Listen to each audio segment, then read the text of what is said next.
जी बिस्मिल्लाहिर्रहमानिर्रहीम। बच्चों, आज हम बीएससी थर्ड ईयर इसका चैप्टर 5 का हमारा लेक्चर नंबर 2 है। तो चलिए अपने लेक्चर को शुरू करते हैं।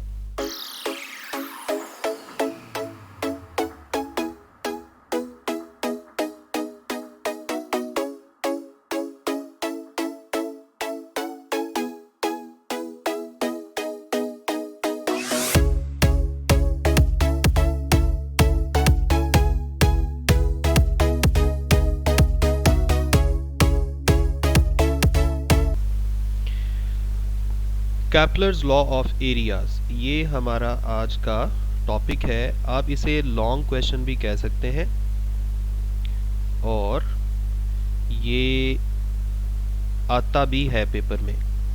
बड़ा आसान ये लॉ है। कैपलर्स लॉ ऑफ एरियाज जो है ये हमें ये बताता है कि अच्छा, सबसे पहली बात ये कि ये जो कैपलर्स लॉज हैं जो हम आगे पढ़ने लगे हैं, इनका ताल्लुक प्लैनेटरी मोशन के साथ है।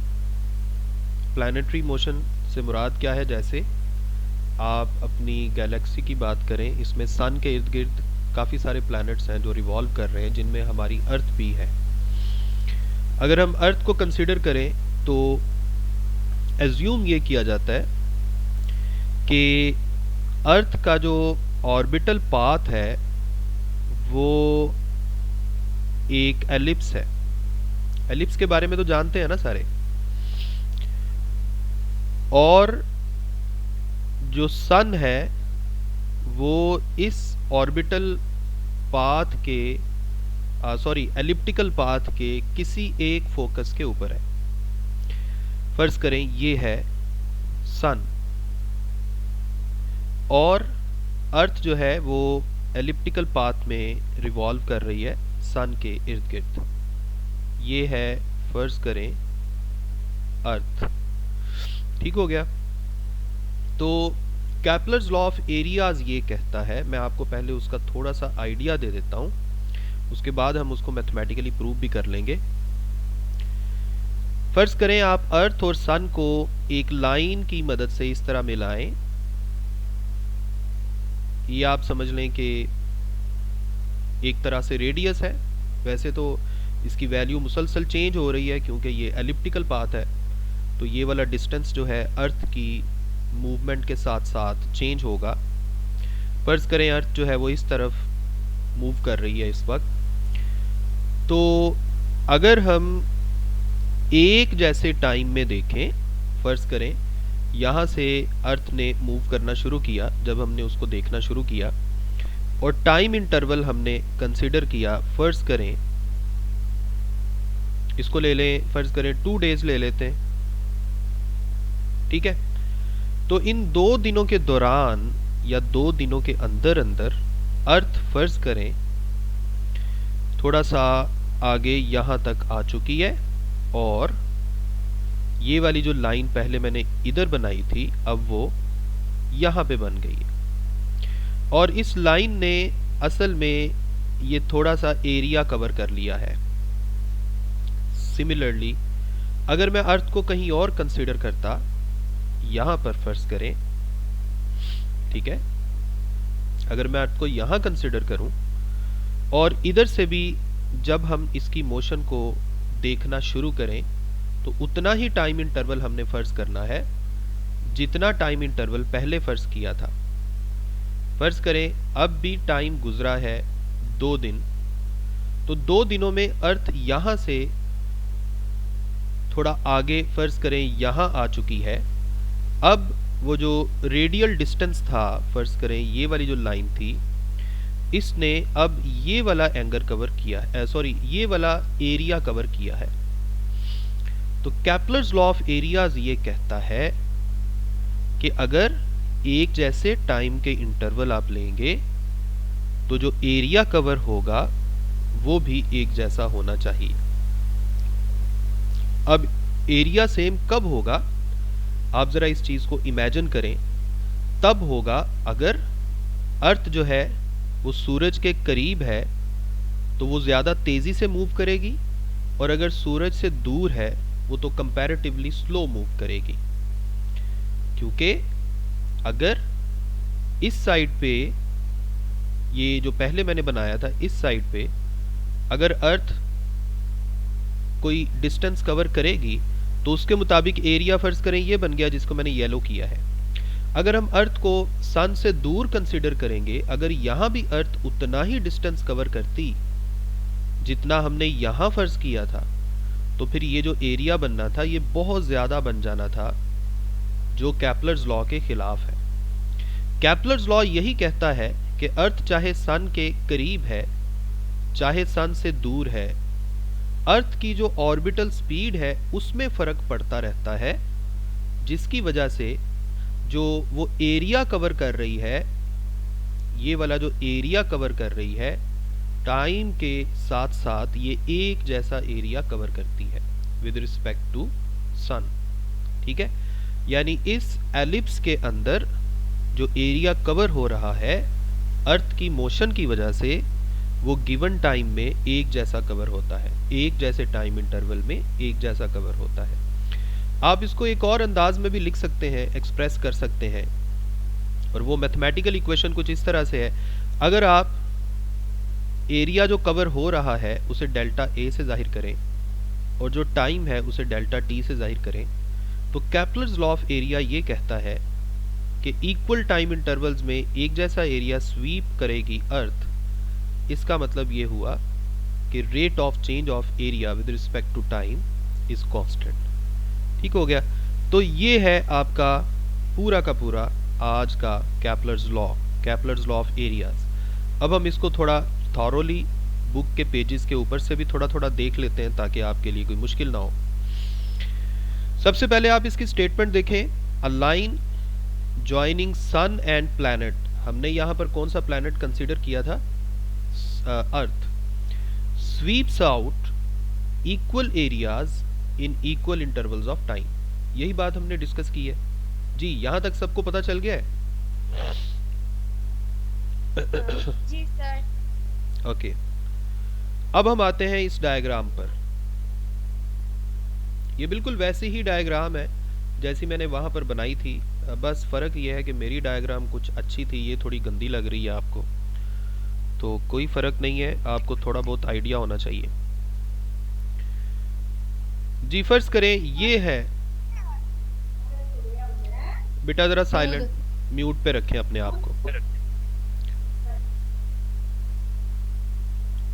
जी। फर्ज करें ये है सन और ये है वो प्लैनेट जो रिवॉल्व कर रहा है। उसका सन से जो डिस्टेंस है ये, इसे हमने r से जाहिर कर दिया, और जो हॉरिजॉन्टल के साथ ये एंगल बना रहा है इसे थीटा से जाहिर कर दिया, थीटा या फाई। थीटा से ही किया हुआ है उसने, हम भी थीटा से कर देते हैं। अब जब थोड़ा सा टाइम गुजरेगा और प्लैनेट अपनी इनिशियल पोजीशन से फाइनल पोजीशन पर आ गया फर्ज करें, तो उसने उसकी ये वाली जो लाइन थी उसने मज़ीद कुछ एंगल कवर कर लिया, और इस मज़ीद एंगल को हम डेल्टा थीटा का नाम दे देते हैं। ठीक हो गया। और ये आपके पास अब मैथमेटिकल रिलेशन थोड़ा सा बनेगा, वो हम देखते हैं किस तरह से। अगर मैं आपसे ये वाला एरिया पूछूं, ये वाला जो उसने कवर किया है ये वाला एरिया, तो ये एरिया जो है ये तकरीबन ट्रायंगल का एरिया है। फर्ज करें मैं इसको अगर दोबारा से बनाऊं सीधा करके, तो मैं ऐसे बना देता हूं, तकरीबन इस तरह से है। सही है। और इसमें ये जो एंगल बन रहा है ये है डेल्टा थीटा, ये वाला डिस्टेंस जो है ये r है, और ये है आर्क लेंथ। सही है। आर्क लेंथ जो है उसने पता नहीं क्या लिखा हुआ है यहाँ पर, हम उसको खुद से लिख लेते हैं। आर्क लेंथ किसके इक्वल आएगी? हम जानते हैं, हमने मैथमेटिक्स में एक, बल्कि फिजिक्स में भी हमने एक रिलेशन पढ़ा था, S is equal to R theta. तो यहाँ पर आ जाएगा r इंटू डेल्टा थीटा। ठीक हो गया।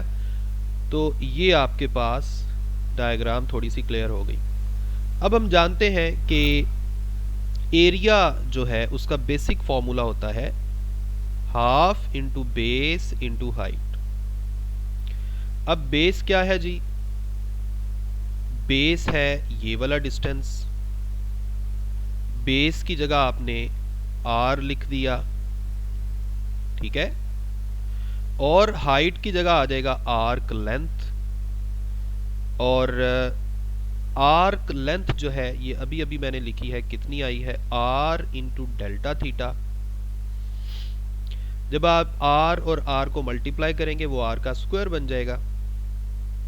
अब हमने दोनों तरफ खुद से डेल्टा टी जो टाइम लगा है उसके साथ डिवाइड कर दिया, और फिर दोनों तरफ लिमिट अप्लाई कर दी, यहां भी और यहां भी।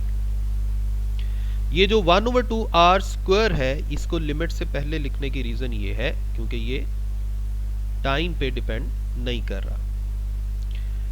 ये हमारे पास जो रिलेशन है ये है एंगुलर वेलोसिटी का, instantaneous angular velocity, instantaneous angular velocity. ठीक हो गया।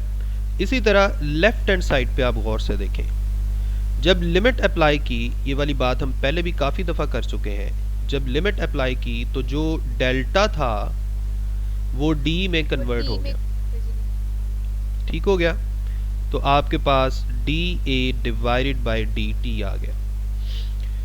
और राइट हैंड साइड पे हमारे पास जो इस वक्त मौजूद है वो है हाफ आर स्क्वायर ओमेगा। अच्छा, इसे आप इक्वेशन नंबर 1 का नाम देकर एंगुलर मोमेंटम की तरफ हम आते हैं। जारी बात है ये ऑर्बिटल सिस्टम है, एक प्लैनेट है जो सन के इर्द गिर्द रिवॉल्व कर रहा है, तो जारी बात है इसका कोई ना कोई एंगुलर मोमेंटम भी होगा। तो इसलिए हम एंगुलर मोमेंटम की बात करते हैं ताकि हम दोबारा से इक्वेशन नंबर 1 को थोड़ा सा सिंप्लीफाई कर सकें। एंगुलर मोमेंटम का बेसिक फॉर्मूला होता है L is equal to r cross p, यानी vector product of position vector R and linear momentum P। इसको आपने ओपन करके लिख दिया, P की जगह mv आ गया, P चूंकि लीनियर मोमेंटम है तो इसकी जगह आपने mv लिख दिया। m के साथ नीचे छोटा सा जो p है ये प्लैनेट को जाहिर कर रहा है क्योंकि ये प्लैनेट का मैस है, और जो v है वो उसकी टेंजेंशियल वेलोसिटी को जाहिर कर रही है। कंसिडर करें कि फर्ज करें कि डेल्टा टी जो टाइम इंटरवल था वो बहुत ही छोटा था। गौर से मेरी बात सुननी है आपने,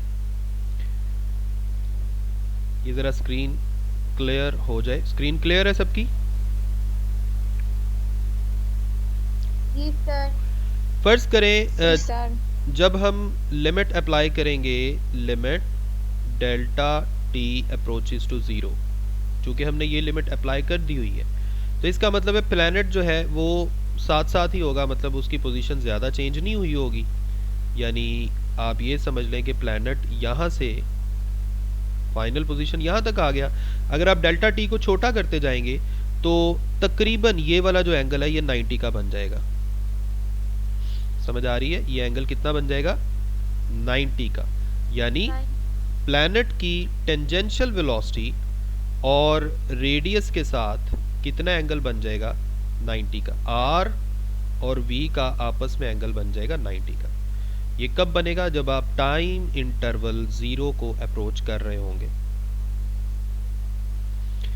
दोबारा से हम उसी जगह पर आ गए।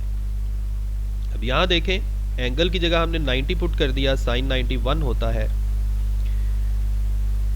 अगर हम मैग्नीट्यूड की बात करें तो यूनिट वेक्टर, अगर हम मैग्नीट्यूड की बात करें तो यूनिट वेक्टर नहीं आएगा। पहले यूनिट वेक्टर n हैट आ रहा था, अब हम मैग्नीट्यूड की बात कर रहे हैं। साइन 90 की जगह 1 हो गया। फिर हमने ये जो टेंजेंशियल वेलोसिटी v है इसकी जगह r ओमेगा लिख दिया। r ओमेगा हम पढ़ भी चुके हैं, लास्ट लेक्चर में हमने पढ़ा भी था, v is equal to r omega. First year chapter 5 में भी आपने पढ़ा हुआ है। m r स्क्वायर ओमेगा बन गया, यानी ये दोनों रेडियस जो है ये आपस में मल्टीप्लाई हो गए। अब आप ये देखें कि आपके पास L is equal to m r square omega, ये आ गया। हमें इक्वेशन नंबर 1 में आर स्क्वायर ओमेगा की वैल्यू चाहिए। तो आर स्क्वायर ओमेगा को एक तरफ रहने दें और एम को दूसरी तरफ डिवाइड कर दें। तो आपके पास इक्वेशन नंबर 1 में जो आर स्क्वायर ओमेगा था उसकी जगह फिर हम ये भी लिख सकते हैं एल ओवर मैस। एम किसका है? Mass of planet. तो आपको इस बात की समझ आ गई? यानी हम इक्वेशन नंबर 1 को ऐसे लिख सकते हैं D A divided by D T is equal to R square omega की जगह आपने एल ओवर एम पी लिख दिया और साथ नीचे 2b आ गया जो पहले से मौजूद है।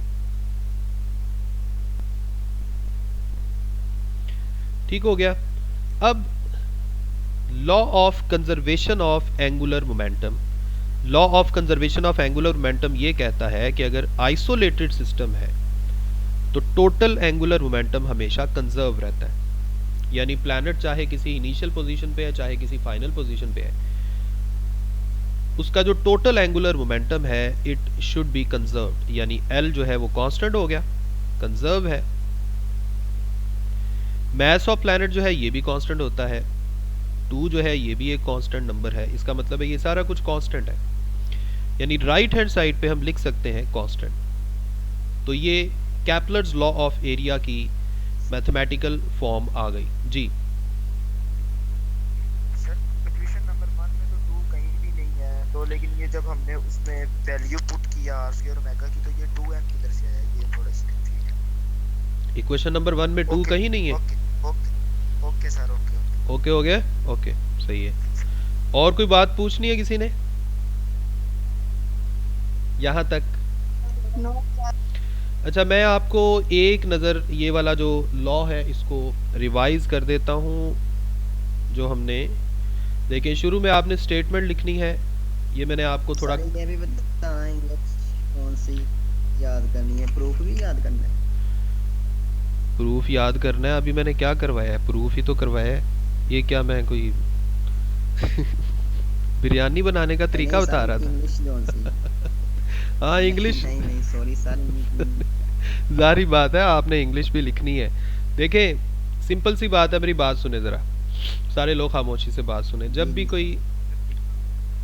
भी कोई एक्सटेंसिव क्वेश्चन आता है ना तो उसकी डायग्राम बनानी पड़ती है, थोड़ी मैथमेटिकल कैलकुलेशन होती है। डायग्राम को आपने वर्ड्स में लिखना है और ये वर्ड्स हैं। ज़रूरी नहीं है आपने इन्हीं वर्ड्स को रट्टा मारना है, आप अपने अल्फाज में भी लिख सकते हैं। ठीक है, तो ज़रूरी नहीं है आपने वर्ड टू वर्ड ये लिखना है, आप इनको अपने अल्फाज में भी लिख सकते हैं। जो मैं अभी स्टोरी आपको सुना रहा था आप इसको भी लिख सकते हैं। यानी आप खुद भी तो कुछ ना कुछ बोल सकते हैं, जैसे मैं बोल रहा था ऐसे ही आप भी डायग्राम को थोड़ा सा एक्सप्रेस कर सकते हैं। तो जो आपने बोल के एक्सप्रेस करना है उसी को अल्फाज में लिख देना है, यही थ्योरी होती है। इसके बाद फिर डायग्राम बनती है, बल्कि डायग्राम सबसे पहले बनती है, फिर उसकी ये जो थ्योरी है उसको लिखा जाता है और फिर ये मैथमेटिकल वर्क होता है जो हमने अभी अभी किया है। हर मैथमेटिकल स्टेप को लिखने के लिए भी आपने कोई ना कोई स्टेटमेंट ज़रूर बतानी है। जैसे ये देखें, ये ऊपर लिखा हुआ है ना, the angular momentum of system is given by. यानी डायरेक्ट आपने एल का फार्मूला नहीं लिख देना, आपने बताना है कि मैं क्या लिखने जा रहा हूँ या मैं क्या करने जा रहा हूँ। ठीक है, तो ये छोटी सी बात है जो आपने जहन में रखनी है। तो ये था हमारा कैपलर्स लॉ ऑफ एरियाज़। मैं फिर एक दफ़ा एक नज़र आपको दिखा देता हूँ। ये स्टेटमेंट आप लिखेंगे, ये मैं आपको बता रहा था कंसेप्चुअली कि इसका मतलब क्या है। उसके बाद हमने ये डायग्राम बनाई, ये डायग्राम मैंने थोड़ी हेल्प के लिए बना ली, और फिर ये मैथमेटिकल स्टेप्स हैं जो बड़े आसान हैं। एंगुलर मोमेंटम वाली फॉर्म आ गई और बाद में ये लॉ प्रूव हो गया। नेक्स्ट लेक्चर में इंशाल्लाह हम दूसरा जो लॉ है कैपलर्स लॉ ऑफ पीरियड्स वो करेंगे जी। तो ये था Kepler's law of areas. Next lecture में इंशाल्लाह हम कैपलर्स लॉ ऑफ पीरियड्स पढ़ेंगे। तो तब तक अपना ख्याल रखें, काम को ठीक से कर लिया करें। अल्लाह हाफिज़।